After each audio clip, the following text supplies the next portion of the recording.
Kalau masalah tadi nih yang senior dan junior terhadap kepedulian aja sebegitu respectnya, sampai-sampai terhadap junior aja apabila juniornya tidak hafal terhadap sesama aja langsung dipanggil ke barak.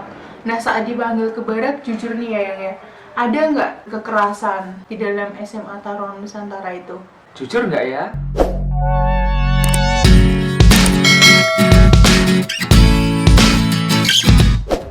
Ya nggak ada. Maksudnya nggak ada kekerasan di SMA Tarunan Nusantara. Jadi misalkan senior menghukum junior, misalkan ada junior melakukan pelanggaran, junior yang kurang peduli, kurang hafal nama-nama temennya, atau punya pelanggaran masalah kerapian baju dan lain-lain, itu nggak ada terus dipukulin sampai bonyok, sampai babak belur, ditendangin gitu, nggak ada.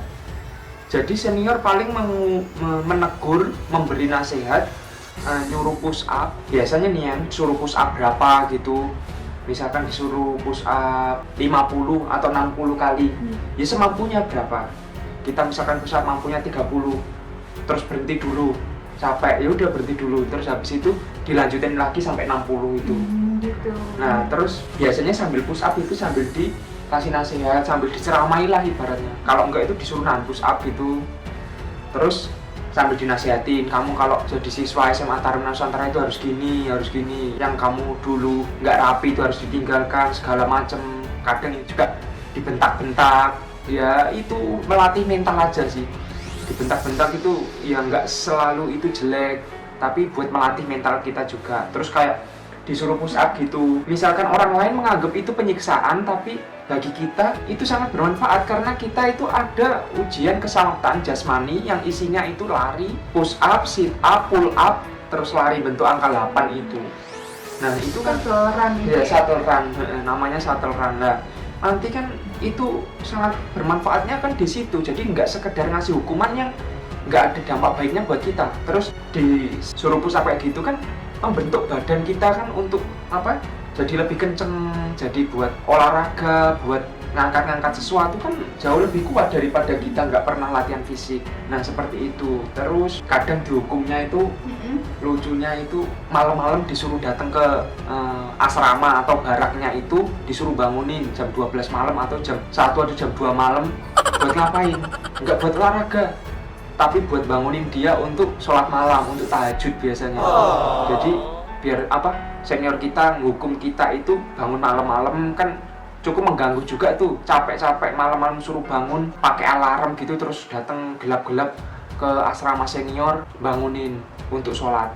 Dan di situ juga kita disuruh sholat juga, kalau misalkan sama Islam ya disuruh sholat tahajud juga. Jadi kadang-kadang itu ya 3:30 gitu disuruh bangunin senior, terus nanti bakal diajak ke masjid sholat jamaah subuh di sana, dan sebelum subuh itu diajak tahajud di sana. Itu kan ya sebagai hukuman kan lumayan capek dan ngantuk juga kan, tapi kan itu ada dampak baiknya. Jadi ada tipe senior kayak gitu, ada yang kita disuruh pull up kan di setiap asrama kan ada pull up-nya di depannya. Belum terlalu bisa lah, kita disuruh gantung di pull up lama gitu sampai bisa lah ibaratnya ada progres di malam itu. Misalkan sebelumnya cuma bisa 2, berarti di malam itu dia harus bisa 3. Jadi disuruh gantung dulu agak lama gitu, terus bisa disuruh coba pull up sampai dia bisa lanjut 3 gitu.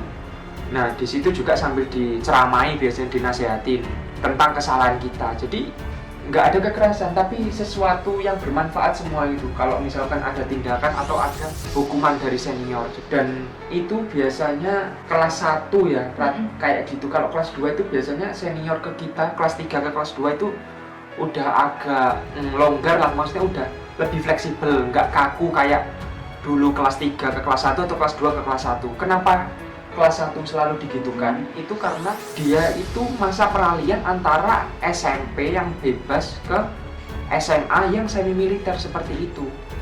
Nah dengan begitu kan, kalau misalkan anak kelas 1 nggak dikencengi masalah aturan, masalah kedisiplinan, nanti gimana kelas 2 atau kelas 3? Filosofinya seperti itu. Jadi prinsip kita sih seperti itu. Makanya kelas 1 harus dikencengi. Tapi nggak ada ya kita tampar atau pemukulan gitu, nggak ada. Di sana terjaga lah, saling asih dan asuh. Jadi nggak ada kita dendam, pemukulan karena kebencian gitu, nggak ada. Jadi antara senior ke junior itu benar-benar sanksi yang diberikan terhadap juniornya itu sangat bermanfaat ya. Bahkan dari segi fisiknya, mentalnya, bahkan agama pun juga benar-benar dijadikan sebuah sanksi sehingga itu menjadikan keterbiasaan positif buat kedepannya ya. Iya. Bahkan kalau agama itu lucunya dan kreatifnya mereka para senior dalam memberikan hukuman ke kita, pernah ya disuruh membaca Al-Quran 1 juz dalam semalam itu sampai selesai, ditungguin gitu. Seniornya dengerin, kita ditungguin baca sampai 1 juz. Ya selesainya jam berapa itu ya urusan kita. Kalau kita lancar emang sering ngaji bagi yang Islam, ya berarti kan kelebihan kita bakal lebih cepat baca waktu itulah. Kalau yang jarang baca ya tersendat-sendat.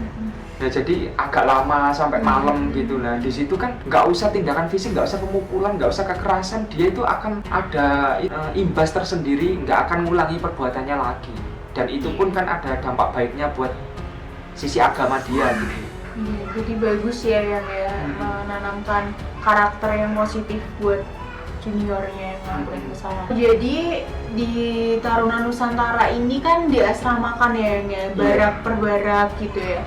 Terus kegiatan sehari-harinya apa tuh yang dari pagi sampai pagi lagi gitu? Nah, kalau bicara soal kegiatan dari pagi kita bangun tidur sampai kita tidur lagi, itu bakal banyak banget kalau misalkan disebutkan secara rinci.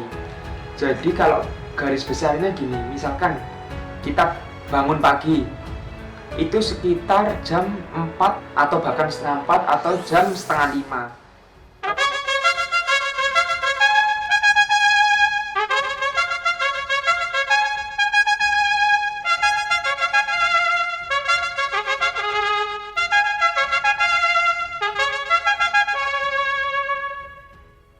Tergantung kebutuhan masing-masing ya. Kalau kegiatannya dari sekolah itu jam 5 itu lari pagi. Nah kita kadang itu kan setengah 4 atau jam 4 itu nyuci baju.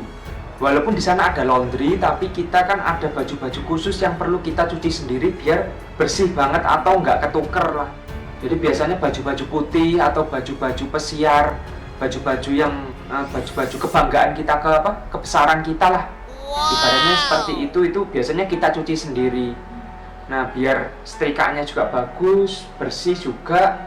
Nah biasanya sekitar setengah 4 itu kita nyuci atau jam 4. Terus nanti jam 5 itu kita lari pagi. Semua wajib dari kelas 1 sampai kelas 3, cewek atau cowok. Tapi nanti cewek itu sendiri, digrupkan sendiri, cowok sendiri, beda. Rutenya juga beda. Jadi itulah maksudnya terjagalah antara cewek atau cowok. Terus lari dari jam 5 sampai setengah 6 lebih biasanya. Nah itu terus habis itu kita balik cepet-cepet. Habis balik itu kita siap-siap berangkat, udah pakai seragam, terus bawa tas dengan buku-buku yang kita pelajarannya hari itu, berangkat ke tempat makan. Nah ke tempat makan itu baris biasanya kalau kelas 1. Kalau kelas 3 biasanya langsung lewat koridor, lewat lorong gitu, ya jalan rapi gitu. Nah kita menuju ke tempat makan untuk sarapan pagi sekitar jam 6.15. Nah terus jam setengah 7 itu biasanya ada bel. Jadi di sana itu setiap waktu itu ada bel makan pagi, bel bangun pagi, bel apel, istirahat, itu semuanya ada bel. Dan belnya itu pakai trompet gitu loh, kayak trompet di militer gitu. Jadi udah kayak militer banget. Nah kita makan 1, 2, kelas 1, 2, 3 itu campur di situ. Terus setelah selesai makan itu sampai jam 7. Jam 7 kita menuju ke gedung kelas masing-masing. Jadi kelas 1, 2, 3 itu dibedakan gedung-gedungnya gitu. Nah kelas 1 menuju gedungnya sendiri, kelas 2 sendiri, kelas 3 sendiri. Dan di situ apel sendiri-sendiri per angkatan. Nah di situ apel pagi itu kan ada pemimpin apelnya nanti. Nah pemimpin apelnya itu giliran, jadi di situ emang dilatih banget untuk jadi pemimpin, jadi mimpin apel, ngasih arahan gitu, menyampaikan pengumuman biasanya kayak gitu. Nah setiap barak itu juga nanti ada ketua, jadi kayak satu barak, satu peleton itu ada ketuanya dan itu giliran gitu. Nah itu mimpin per barak, ngitung jumlahnya, apakah sudah Jadi lengkap apa nanti- belum. Kalau nggak ada kemana gitu, dia yang bertanggung jawab gitu. Nah terus setelah apel jam 7.15 atau setengah 8 itu masuk kelas. Nah setelah masuk kelas nanti nunggu pamong datang, pamong pengajar datang, itu ada ketua kelasnya lagi juga, ketua kelasnya giliran juga di kelas untuk nyiapin di depan misalkan. Jadi kalau misalkan ada guru datang, pamong pengajar datang, ada yang nyiapin maju ke depan, duduk siap gerak gitu, duduk siap semua. Terus habis itu lapor kelas IPA 3 jumlah berapa, kurang berapa, hadir berapa, siap mengikuti pelajaran matematika gitu.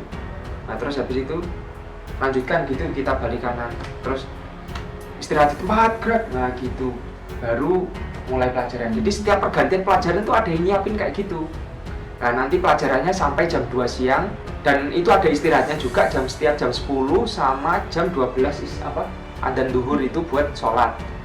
Nah sampai jam setengah 2 pelajaran, nanti apel siang lagi tuh, apel siang dari setengah 2 sampai jam 2.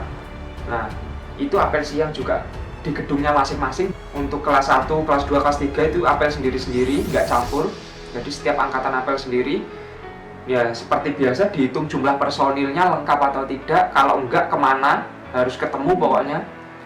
Jangan sampai ada yang ketinggalan atau sakit, kita nggak tahu untuk yang satu asrama itu. Karena siapa lagi yang menjaga rekan-rekan kita kalau enggak teman-temannya. Nggak mungkin kan orang tuanya jauh, jadi di sana kita kayak saudara. Terus habis itu makan siang jam 2 kita lari menuju ke tempat makan. Nah yang serem itu kadang kita kelas 1 apelnya kelamaan, kelas 3 udah nungguin buat kita makan. Nah kalau udah nungguin itu rasanya kita masuk ke ruang makan tuh serem gitu, karena di situ kita bikin kelas 3 itu harusnya udah makan tapi nggak makan gara-gara kita gitu loh. Nah kan serem banget kan, mudah mukanya serem-serem, badannya gede-gede gitu kan. Nah terus habis itu selesai jam 3 itu kadang kita ada jadwalnya pelajaran bela negara. Kalau kelas 1 2 ada pelajaran bela negara, ya materinya tentang mirip-mirip militer lah, ilmu medan, tentang melajari kompas, ya ada peta-peta yang ala militer gitu, dulu kayak gitu. Pelajaran tentang kepemimpinan juga ada, terus pelajaran ekstrakurikuler debat atau ekstrakurikuler pidato. Jadi di sana itu ada ekstrakurikuler wajib, nah itu pidato dan debat. Emang harapannya sih kita itu bisa jadi pemimpin, bisa memimpin dan bisa berbicara di depan gitu loh setelah lulus dari SMA Taruna Nusantara. Nah setelah itu paling sekitar jam 4 sampai jam 5 itu sudah selesai, kembali ke asrama, ya rehat-rehat santai-santai sama temen, atau ada yang mau bina fisik, olahraga push up, pull up, kan di asrama itu ada, atau mungkin ya angkat beban barbel itu biasanya bawa sendiri, banyak yang bawa. Nah terus habis itu habis maghrib cepet-cepet lagi ke ruang makan, udah bawa tas, bawa seragam. Ya setiap kegiatan itu harus pakai baju pada hari itu loh. Hari itu misalkan hari itu putih abu-abu, ya sampai malam, dari pagi sampai malam itu putih abu-abu. Pakai sepatu harus kinclong terus kayak gesper gini juga harus kinclong, baju juga harus rapi, terus pakai tas, pakai jaket kalau malam. Jaketnya juga semua kembar. Nah itu setelah itu menuju ruang makan jam 6:30 malam makan, terus habis itu selesai makan wajib ke kelas masing-masing. Nah jadi belajarnya buat yang cowok itu nggak di asrama, soalnya dikhawatirkan dia itu nggak belajar tapi tidur, karena kegiatan kita yang padat dan kegiatan fisiknya yang melelahkan, itu takutnya mereka nggak belajar tapi tidur. Jadi semuanya diwajibkan dari dulu, aturannya seperti itu, diwajibkan belajar malamnya itu di kelas. Jadi di situ kita kalau ada PR, ada tugas-tugas bareng itu bisa diskusi yang jadi enak. Tapi kalau misalkan kita saking capeknya kegiatan dari pagi sampai siang itu, nah itu kadang malam waktu belajar malam udah ketiduran gitu, banyak yang ketiduran di meja gitu. Itu biasanya kelas 1 banyak yang ketiduran, soalnya kegiatan fisiknya banyak banget kalau kelas 1. Kalau kelas 2, kelas 3 enggak, udah mulai sibuk mengerjakan tugas-tugasnya, diskusi gitu, enaknya gitu. Kalau diskusi deket soalnya bisa di asrama, bisa di kelas. Nah, terus habis itu selesai belajar malam jam 9. Jam 9 itu ada apel malam. Jadi nanti jam 9 ada trompet untuk apel malam.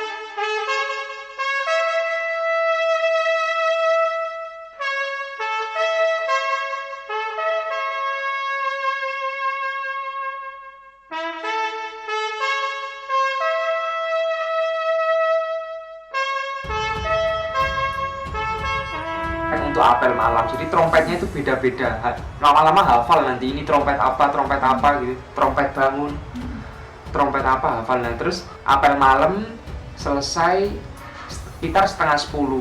Nah habis itu kembali ke barak, kembali ke asrama. Nah di situ waktu santainya kita sampai jam 10. Jam 10 itu ada trompet untuk tidur.